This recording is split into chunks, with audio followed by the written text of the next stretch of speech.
Hey everyone, welcome back to the District 3 podcast. My name is Irvin. And this is Elena.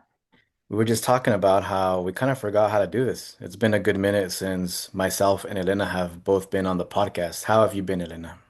Um, it's been a strange time, I think. Hmm. Also, I think this is our first time that we've done a Zoom interview. I mean, like Yeah, podcast. it has. It has been the first time today. I don't think I'm trying to remember. I don't even know if I've done one with Migs, like through Zoom. I've done it with other people, but Yes. I don't remember doing a Zoom interview with you. But I'm glad you're here. I'm glad we're able to kind of have this conversation on this specific episode, just because I know that you're very informed on everything that's been happening with this whole Devil's Den situation. And I also have like a personal story to share in regards to this case. And but before we get to that, I feel like there has been a lot going on in our country, in our state, in our world that kind of has, and then in our personal lives too, right? That's kind of kept us away from being able to have a podcast with all three of us. Yeah.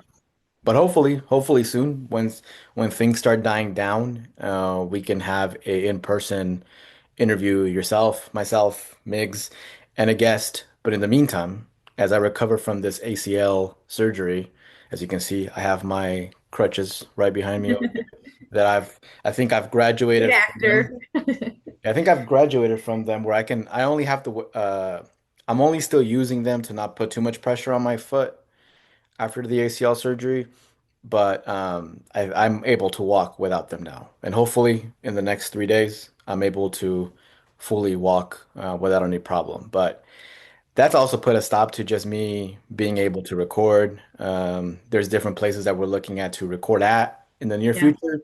So there'll be an announcement on that in social media whenever we do get back and we have a place to record and everything.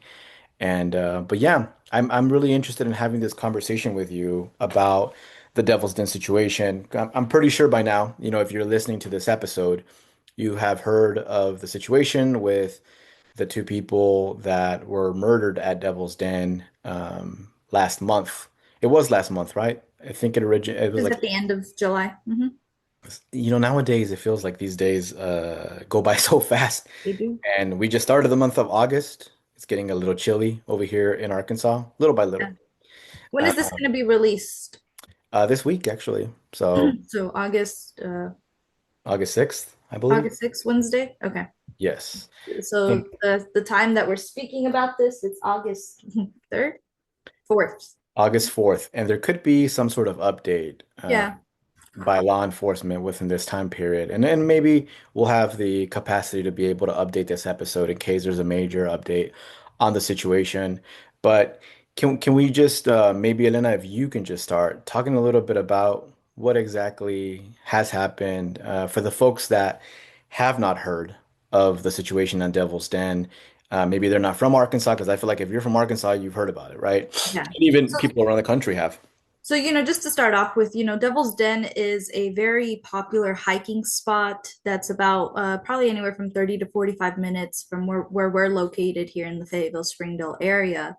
It's further down south, but on July 26th, on a Saturday around 2:40 p.m., a couple, Clinton and Christina Brink, they were in their 40s, were found dead after they were fatally stabbed on a hike with their two daughters who are aged 7 and 9. This couple just moved into the state on July 16th.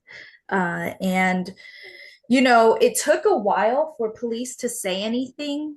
There was a large police presence at Devil's Den, and they closed down the park, and people were trying to figure out what was going on.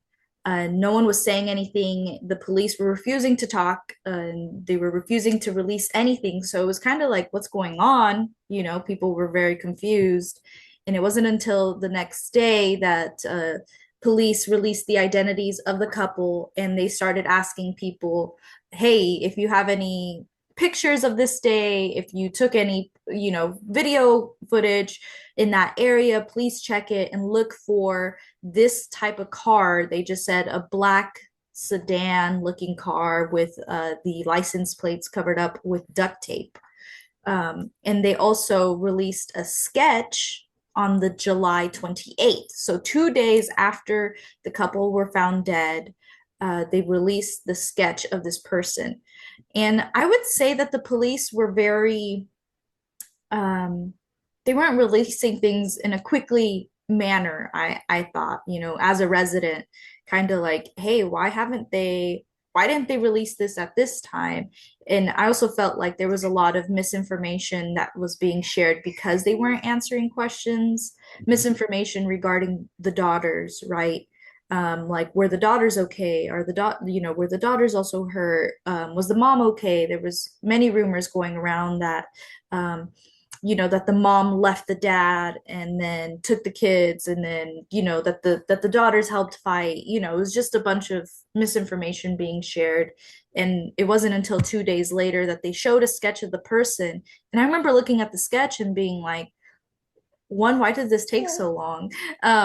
And then two, like how like how do you look at people differently? I think as a mom who likes to walk by myself with my daughters, I was also just kind of like, okay, keeping an eye out for Mhm. those.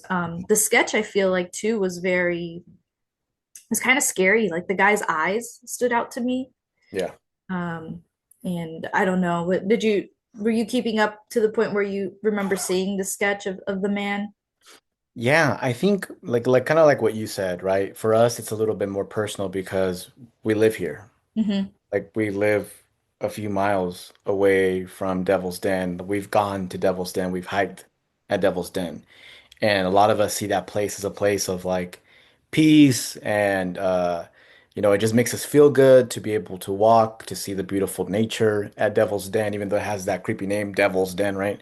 It's Yeah. nothing like the name. It's a very beautiful place with people that just go there with their families and have fun.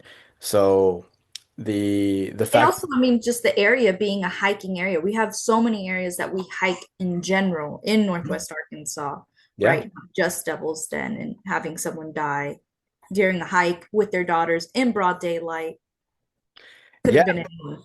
and we don't have like a lot of situations like this where people get killed, get murdered, and then it's kind of like, oh, but we can't find the person right now. Mhm. They're out there.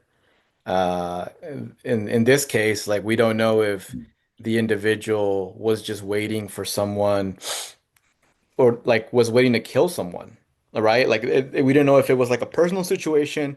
We didn't know if those two people were there just at the wrong time and this person already had it in their, in their mind to do something like this. Mhm. So when specifically for women, like you said, like going out on your normal walks, on runs and all these different things that you normally do outside is like extra scary. And even for men, like it's scary too to be out there and know that there could be an individual that can be having an off day or is planning something and you can be a victim of that. Yeah. And the FBI did join the investigation 2 days afterward on July 28th, and that's whenever they had released that sketch of the person. And I think I studied quite a bit on, like, in sociology and criminology, and how police, whenever you call the police, and what that looks like and the type of ratings that they get. And it did kind of raise awareness for me, kind of like, how well equipped is Arkansas State Police, that some of this information didn't come out as fast. Of course, they have their reasoning, and it probably is they did have lots of pieces of information. Sometimes social media can hurt an investigation more than it can help, because if that person's in the area and if they know that they're being searched for, if we're sharing every piece of information that we know about them, they can get scared and hide, right? But a part of me did feel like, oh my gosh, is this case going to go cold? Mm-hmm. Um, Had made a comment, and this might be a little bit off of your timeline, Elena, but they had made a comment where they said that because they started looking for this individual when he might have been like 100 miles away, that this could take decades to find the person, yeah, And when I had conversations with my wife about this, she was kind of like, "Well, did they say that on purpose to like to confuse the individual and being like, oh, we're not going to be looking for you that much," or yeah. we're not even going to put that much work into it because we know it's going to take a while. And then they caught him like literally that same day, right? So, Yeah. uh, yeah, And I think a lot of I people think were like, that's true. I think that's true. You know, the something that people have to remember is that the police aren't always your friend, especially if you're the media. You know, the police are also going to try to use you the way that the media uses the police, right? So, in that sense, I think that that is true. You know, there is all this information because on July 29th, they released the first picture of the guy, which was just his backside, yeah. right? It was his backpack. He had like a duffel bag. People were trying to, you know, do all the types of editings to try to figure out what he looked like and what he had.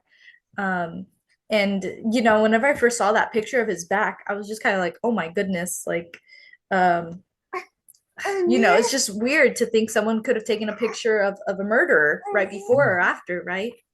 Yeah, and why? You know, Mhm. why was that picture taken? Was it just were they taking a picture of just the panorama of like the Devil's Den and they just managed to capture a picture of him? Yeah, And I started thinking to myself, I was like, if they got this picture, like there was no picture from the front. Is there any video cameras at Devil's Den whatsoever? Like yeah, why are we not getting any kind of like front face image of the person? But I like you said, I also understand that police have their own strategy to things. They're not going to tell us everything, maybe because it they feel that it hurts the investigation, or maybe because they just don't want to, right? yeah. And then the next day after that picture was released, that's whenever police went to a hair salon and asked a man that was there, "Hey, whose car is this?" And he was quiet for a while and finally said it was his car. And then they arrested him. Andrew McGann, who is 28, was booked into Washington County Detention Center, which, Edwin, I think you have some experience there, not for the wrong Yeah, reasons. the way you said that, and I know, the I did way, that on purpose. yeah, the way you said it, the way you said Um, but you know, he was booked into the local detention center that's over here, and it was in connection to the murders of Clinton and Kristen Brink. And the Arkansas governor Sarah Huckabee Sanders was in Lowell at the Arkansas State Police headquarters and made the announcement of what was going on. I did have a guest with me. I had Lil Zuri, and she's it. going to go bye bye now. Advisory. Bye, Zuri. Baby's heading out. So that was a very interesting day because on my end, I saw like a different timeline, right? I think everything started for me whenever I saw someone post on Facebook. I believe the local hairdresser's name is Adriana, where she made a post on social media saying that she was cutting someone's hair at the beauty salon that her family owns and that the police, or that not the police, but that folks, two men showed up and took this individual out of the premises, and that she hadn't even really gotten to like finish the haircut. So Yeah. she was in the process of giving him like a fade or something, and then they took him. So she posted that on Facebook, and she said, like, I think this might have been him, insinuating that the alleged murderer of the Devil's Den murders had been arrested at the place at her place of employment. So whenever we saw that, there was a good amount of people on social media that were kind of like, "Oh shoot, like this news is coming out today." Yeah. And did you see that too early on in the day, or how? You know, no, I didn't. So when this happened, it was July 30th, which was what? That was on a Wednesday. Mhm. And, you know, I really wasn't on my phone. And I just stepped away from working in the news, right? So it's not like I'm checking my teams and my emails and getting all the messages that it typically would get working in the news. So I was completely off. And that was a strange feeling for me because I typically am on top of everything, right? Like I would Yeah. have been, um, and I saw, you know, people were saying there's this lady going on Facebook Live and that they caught him. And then I feel like because of social media, it pushed the police to make the statement faster Mhm. that they arrested someone in connection. They have a suspect in hand, right? Mhm. Yeah, I think so that's the first thing I saw, right? I Mhm. saw the Facebook status, and I think she had like an update afterwards, which I'll have to pull it up, or if you can pull it up to see if we can find it. I'll pull it up right now. Where she kind of followed up on the situation, didn't really confirm that was for sure him. Mhm. But it was kind of like her saying like, I think this was him, you know? Yeah. And so a lot of us that were on social media that day, and I was on social media a lot that day because of my surgery. I had nothing else to do. So I was like Yep. on the couch just following. And I remember I told Maida, I was like, I feel like the news is going to come out today. And I didn't even want to post about anything on social media about it because I was kind of like we don't know the full situation. This could be not this could not be related to it. It could be something else. But I was kind of like, it's too much of a coincidence, right? That this person, oh, and in the Facebook status, the girl said that she asked law enforcement if this was related to the double homicide, Hmm. and law enforcement said yes and confirmed to her. Yeah. So I thought to myself, like, usually law enforcement, when they find someone, like they don't want to wait another day to tell people like, hey, we Yeah. found them because the quicker that you find them, then the better you look, in the community, like, hey, like we found them quick kind of thing, you know? And also, I think to bring relief to the family, of course, the family also wants to know that this person has been caught, uh, Yeah. and that they're not at risk. And the community wants to know as well that they're not in danger of this person at the moment because they've I been also detained. feel like it's important to note that it could be related to the homicide, but it could just be like maybe this person knows a person, right? Or they had pictures or something. Like you never know, right? So that's why it's hard to get that confirmation. Yeah. And the wording is very specific. That's something that I've learned. Like, because later the police, if it wasn't the guy, they could have been like, yeah, we said it was related because he had information Mhm. about the suspect, but he's not the suspect himself. But You would think though that if it was an arrest because he wasn't the suspect, they would have at least let him get his haircut, you know? exactly, that's how But you know that this guy did something bad. They let him go with half his fade. they You can got see him it in the mid-fade. mugshot. Yeah. They got him mid-fade. So it's Yeah. like all of that was like red flag. Like, Hmm. if there's a possibility. I'm not sure if there's something that you want to mention there before I mention my side of the issue, Elena. Um, no, go ahead and finish up your part, and I'll finish up just the part that he was a school teacher and he was recently hired in the Springdale school system. So, Okie dokie. So mhm. for a lot of the folks that listen to this podcast, they're well aware that I do immigrant rights work. That's kind of one of the things that I do on the side. And we have a Ice Watch group that focuses on going out in the community anytime that there is an ICE report in Northwest Arkansas. We go to the location, try to confirm or deny, so that the community knows if the report is real or if it's not real, just to keep people educated on what's going on in the community. So that day, we received an ICE report from a street. I think it's Pinecrest or Pinecrest, I forget.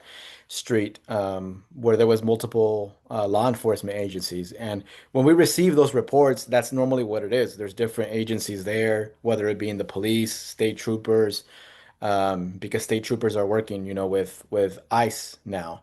So I noticed that the report of the location was pretty close to where I live. So I was kind of like, man, like I would like to go check myself, but I actually can't because I'm on crutches. I can't walk. I couldn't walk that day still. So we sent someone from our group to go check, and two individuals actually went to go check, and they were there for a while, just looking at the situation, and they said, they've been here for a minute, and they're not detaining anybody. Mhm. So I was like, hmm. And then the person that had sent me the report, the ICE report, she was like, they've actually been here in the neighborhood for about 3 or 4 hours already, Yeah. and they're just here at this house. And whenever I saw video footage of the law enforcement there, and I heard that they had not detained anyone, and I heard that they've been there for a few hours, I was kind of thinking to myself, I was like, is this related to the Devil's Den situation? And then I was kind of thinking, and look, this is maybe shitty of me, but I was thinking to myself, I was like, please don't let this be a Latino that murdered these folks in Devil's Den. Please don't let it be. We don't need any more like We've seen the rhetoric that happens in Arkansas when a Latino does something, right? Or well, like, even with the White House social media, they love to post anytime that they find a Latino that does something horrible especially to someone who's highlight. undocumented, right? Yeah, to highlight that, right? Yeah. Which of course is like the smallest percentage of our population that does anything bad like that. So I was kind of thinking to myself as an organizer, I was like, I really hope. In my neighborhood, there's a bunch of brown people here. There's also some Hmm. white people, but there's a bunch of brown people and a bunch of Marshallese people. And I was kind of like, please don't let it be like one of us that did this because we don't need that right now with everything going on. So that was my initial thought, and I was kind of just like, man, I'm pretty sure they found something. And then I saw the the post about them arresting the individual Yeah. at the at Lupita's beauty salon in Yeah. Springdale. And I was like, oh, a white man. And I was kind of like, I don't think I've ever seen him here before. Like I don't Hmm. think because I walk my dog in front of his house every day. So I was like, I don't think I've ever seen him. Yeah, I know. I don't think I've ever seen him. But then I saw the address on the mugshot and I was like, he lived in the street right behind me. And that was scary on its own, right? Because it's kind of like this person allegedly murdered these two individuals in Devil's Den. And I believe, based on what I've read, that the license plate was covered whenever he drove into Devil's Den. So maybe he was planning this all along. Maybe he already had an idea that he wanted to do something like this. So, me and my dog walking in front of his house, like we could have also been caught at the wrong place at the wrong time, right? Hmm. And I just empathize so much for those two little girls that literally saw their dad for sure, you Hmm. know, be murdered, and like Hmm. what their trauma is going to look like in the future, how that's going to affect them for the rest of their lives. Not only not having parents, but experiencing that traumatic experience. Yeah. So my trauma of living 300 feet away, that's what my GPS says, 300 feet away from this alleged murder Hmm. does not compare to the trauma that their two little girls are gonna have to live with for the rest of their lives. And this brings up two interesting pieces, I think, is that whenever something tragic happens in a community, people try to always find a way to have that connection, to feel more empathy towards someone. It's a very common thing that humans do, right? We look for those connections. And like you said, everyone has that connection of Devil's Den is near to us, right? And some of us may have more of a connection of I like to hike Devil's Den, or I've hiked Devil's Den before, or I like to hike, right? And so, in some way, everyone feels connected to this family who just moved here. And this is a growing area. And both of these people were not native to this area. They were both just moved out here. The suspect, Andrew McGann, had just moved out here too from Oklahoma. He was teaching in the Broken Arrow schools, and he had also taught in Texas. But police did officially say that let me see here, that the mom, Kristen, did lead the girls to safety during the attack, and so the girls were away, and she went back to help her husband. And unfortunately, she also lost her life. But police did find McGann's DNA at the crime scene, which means they put up a fight, and they were able to get DNA either by scratching, punching. In his mugshot, it looks like he's got a bit of a bruise on his cheek, and he maybe some scratches on the middle. Um, so I think that that's also important is like if you're ever put in a situation like that, making sure to get that DNA. They say like scratching so you can get DNA under fingernails, in any way possible, right? Grabbing hair, um, and hopefully no one ever has to be put in a situation like that. But it's good to be aware of those potential things that you can do to help an investigation, right? Which that's Uh, its own thing, right? The fact, like the bravery of that woman yeah, to, I don't know what she experienced before she went to go take her daughters down yeah, exactly. to someone, like what she saw her husband go through, or like where that situation was at the moment. But that's very heroic on her part that she went to go take her kids to safety, and then knowing that she probably could die too, you know, Yeah, that she went back and did die. yeah, Man, and what she did to protect her daughters, is going to be something that they're going to like remember for the rest of their life, and but it's horrible that things ended that way. yeah, And um I'm just still very puzzled as to what the intentions were. Like yeah. why this And individual decided, like, I want to go this day, and did he have like a specific type of person that he wanted to target, or like, mhm. yeah, just what that The looked police like. did say it was random. They said it was a random attack, you know. And the police said that social media did hurt hurt this investigation more than it helped. And there's so many rumors online, right? Of all these things, but it has been confirmed that while he was working at a Texas school, he resigned because there was an investigation in him for being inappropriate with some of the girls. Um, so some of those rumors kind of think that he was after the girls, right? But that has not been confirmed. Hmm. But I think because I'm only saying this because there is evidence of him having inappropriate relationships with girls, right? And I think it also brings up like you're never it's hard to have those conversations with your children, but if kids feel uncomfortable, they should be able to tell someone, right? And this man was a teacher, someone who people think that you could always trust, but it's good to, let people know what boundaries are and what no means, right? Children and also parents, just because someone is in an authoritarian person, right? And they're somewhere where they need to be a leader, doesn't mean that they're always a good person. Hmm. And and as this area starts to grow, right, I think it's good that we as a community realize, hey, it's okay if people feel uncomfortable in certain situations, or if someone's not being a good leader, and how we can feel comfortable and really getting. I feel like you can only break that through saying hi to your neighbor, right? Getting to know your neighbor and breaking down some of those barriers instead of living in fear, right? We don't want to live in fear. We don't want him to win by making us not feel comfortable hiking and That's what I was not. going to ask you, Elena. How do you feel now, like, about going to Devil's Den? Knowing that, like, is there a part of you that's kind of like, maybe I shouldn't go back for a while?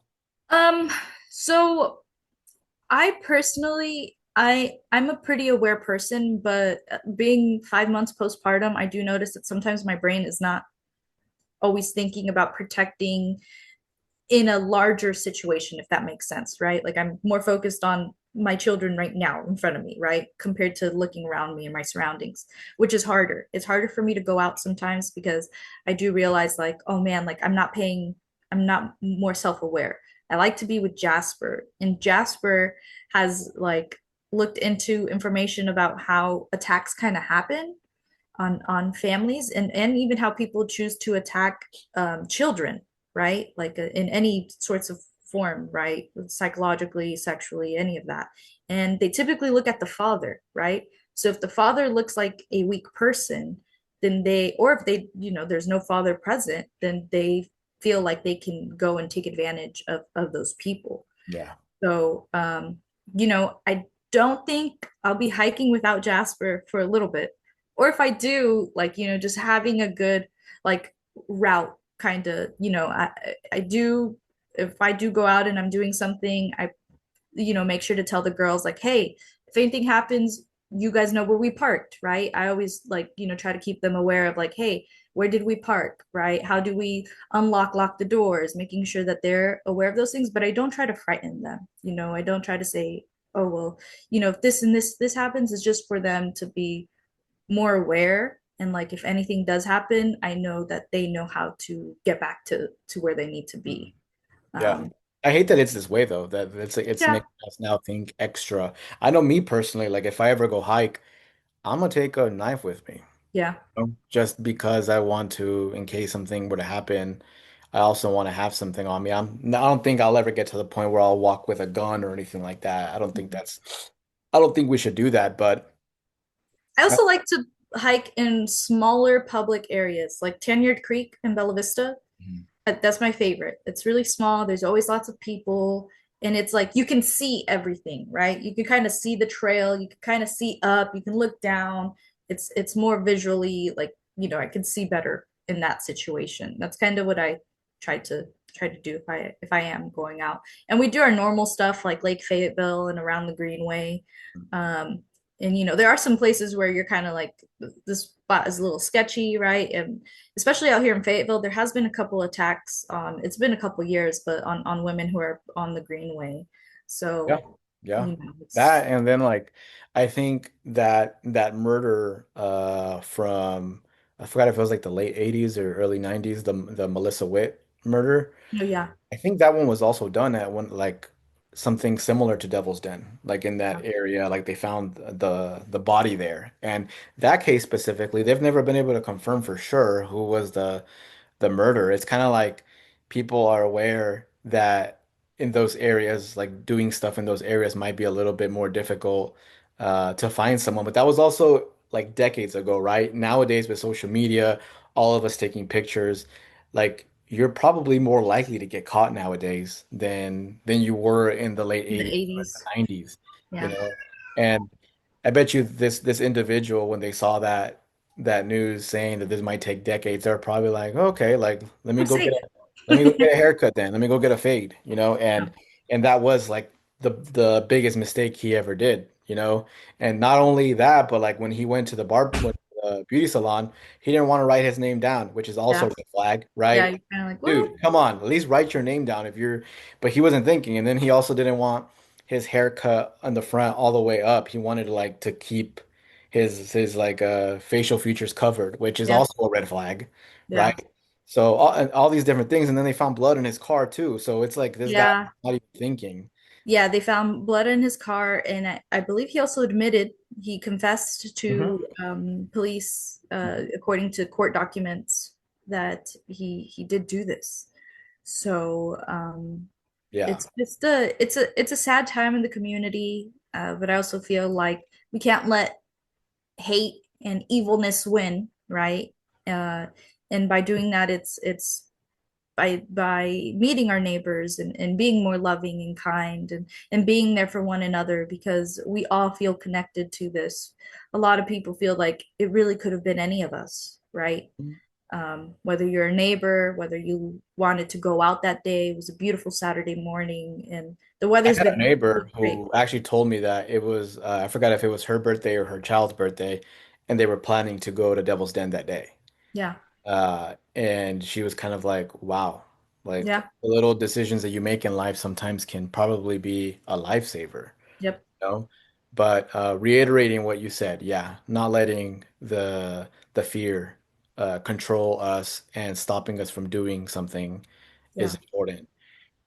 But also, right now there's a GoFundMe that's open, which we're going to share the link to on this website, on this episode, I mean.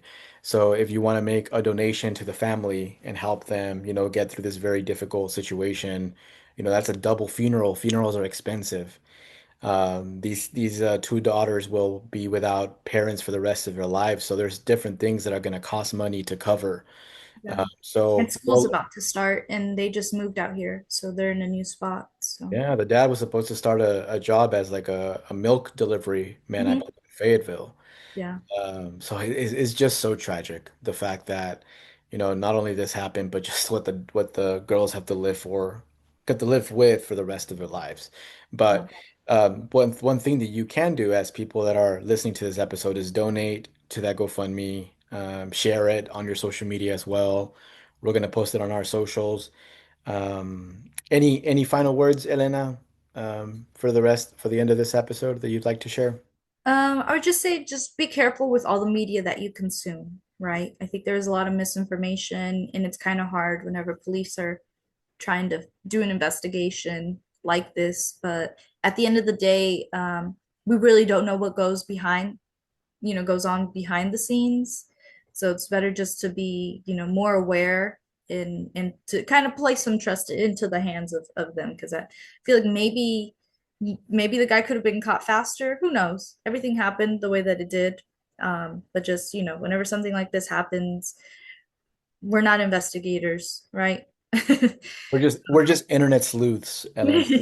Where we think everybody Yeah, thinks they know everything, right? Everybody yeah, thinks like, oh, they have all this information, but they're not releasing it, or like this yeah, person is definitely the murderer. There was on social media, there was people that were accusing other people of possibly being the murderer. So yeah.